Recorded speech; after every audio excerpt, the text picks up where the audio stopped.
The 1966 New Zealand general election took place on November 26, 1966 to elect a total of 80 MPs to the 35th Parliament. New Zealand in the mid-1960s was characterised by both political stability but also great social change. The National Party, under Prime Minister Keith Holyoake, had been in power since 1960. Holyoake's government was characterised by a pragmatic and moderate style of leadership. His administration had focused on economic growth, stability and infrastructure development, while maintaining a commitment to key social welfare policies. Holyoake's popularity as a steady and reliable leader bolstered National's position heading into the election. The 1960s in New Zealand were a period of economic prosperity, but with underlying challenges. The government had pursued policies aimed at diversifying exports, boosting manufacturing and fostering domestic industries. Despite these efforts, there were ongoing concerns about inflation and the rising cost of living. Economic management became a central theme in the 1966 election campaign. Unlike decades gone by, many Kiwis were now flush with cash in their pockets. Televisions, cars, the latest fashions were rapidly changing the look of the country. Hell, we even began mass-producing our own cars. Foreign policy, particularly New Zealand's involvement in the Vietnam War, became a significant issue leading up to the 1966 election. The deceased US President John F. Kennedy was skeptical about US involvement in Vietnam and preferred North and South Vietnam settle their differences alone. However, the domino theory was very much in the forefront of the minds of Western leaders, so when Kennedy's successor, President Lyndon Johnson, heard reports that a US warship had been attacked by North Vietnam in the Gulf of Tonkin, Johnson went all in. While America's allies of Britain and Canada stayed out of the war, Holyoake and his Australian counterpart Sir Robert Menzies felt strongly that Vietnam was in our sphere of influence and that we had to act. The government preferred minimal involvement, with other Southeast Asian deployments already placing a strain on New Zealand's armed forces. New Zealand was already heavily involved in the Borneo confrontation when Indonesia sought to stop the creation of the Federation of Malaysia. This conflict lasted from 1963 to 1966. And following the end of the conflict, New Zealand too went all the way with LBJ into Vietnam. New Zealand's entry into the Vietnam War was a controversial decision. While the National Party defended the intervention as a stand against communism and in support of global security, opposition to the war was growing, especially among younger and more liberal voters. In a bid to shore up support for the war in Vietnam, the White House sent its two top politicians to New Zealand in 1966. A visit in February by Vice President Hubert Humphrey was followed in October by the two-day visit of President Lyndon B. Johnson. LBJ was the first US president to visit this country. It was not, however, his first visit to New Zealand. Lieutenant Commander Johnson, then a congressman, had been stationed here during the Second World War. Again, speaking of wars, let's go take a look at the Labour Party, and oh my God, they're at it again.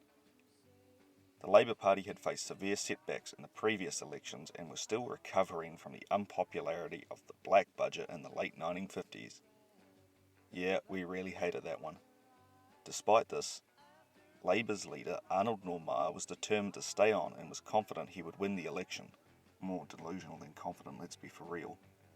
Many MPs in Labour felt Normeyer was unelectable and that the party needed a fresh start.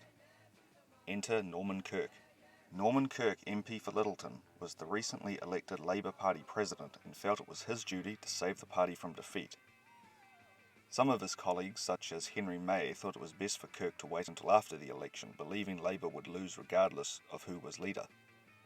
Kirk ignored such advice, and as party president strategically allowed full television coverage of the party's 1965 annual conference. It was the first occasion a political conference was televised, and Kirk took full advantage and presented himself well on camera, and made impressive speeches, including deliberately straying in his State of the Party address to speak on foreign affairs and declare reasons why New Zealand should avoid participating in the Vietnam War. In October, Kirk challenged Normeyer in a caucus vote, and won 25 votes to 10 to become the new Labour leader. Norman Kirk, a charismatic and dynamic politician, his leadership brought renewed energy to the Labour Party, and he focused on criticising the government's economic management, social inequality, and the involvement in Vietnam. Kirk's populist appeal made Labour more competitive, and he sought to attract a broader base of support. Kirk was born into poverty in South Canterbury. He left school at the age of 13 and joined the Labour Party in 1943. He worked odd jobs until he was elected mayor of Kaiapoi from 1953 until 1957, when he was elected to Parliament for the Christchurch seat of Littleton. The 1960s were a time of social change in New Zealand, with growing debates over social issues including women's rights, education, healthcare and housing. The generational divide was becoming more apparent as younger voters were more likely to challenge traditional norms and question government policies, especially regarding foreign affairs and social welfare. The campaign was dominated by economic issues and foreign policy. The National Party emphasised economic stability, continued development and support for traditional values.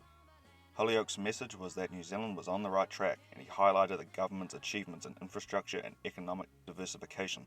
The Labour Party under Kirk campaigned on a platform of social justice, better economic management and opposition to New Zealand's involvement in the Vietnam War. Kirk's populist rhetoric resonated with younger voters and those concerned about the war and social inequalities. He sought to position Labour as the party of change and modernisation. However, he was hindered by disagreements between unionists and non-unionists regarding economic policy, which weakened the party. And the winner was Keith Holyoake and the National Party with 44 seats, a loss of 1 and 43.6% of the vote. Holyoake's pragmatic policies and steady leadership helped secure a third term for the National Party and kept the party's losses to a minimum.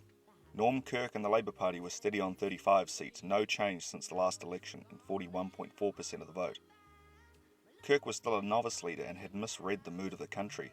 Despite being a charismatic leader who believed he was locked onto the issues, he hadn't quite found an audience yet. Social credit would make a surprise return this election, with the party's best result to date, when leader Vernon Cracknell won the safe national seat of Hobson and scored the party 14.5% of the vote.